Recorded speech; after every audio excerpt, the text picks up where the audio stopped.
تنبیه لازم نیست.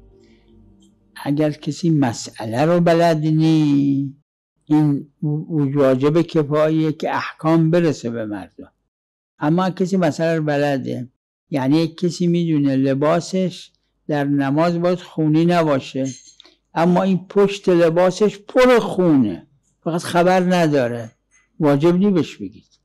اما اگر میدونه خونیه، نمیدونه با لباس خونی نماز باطله، اینو باید بهش بگید. حکم شرعی رو باید بیان کرد. اما موضوعات لازم نی بیان که مگه موضوعات مهمه.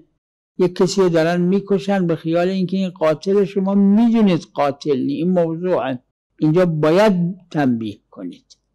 اگر نه موضوعات تنبیه درش لازم نیست مگر موضوعات مهمه. اما احکام علی نحو الوجوب الکفایی واجب تنبیه برش.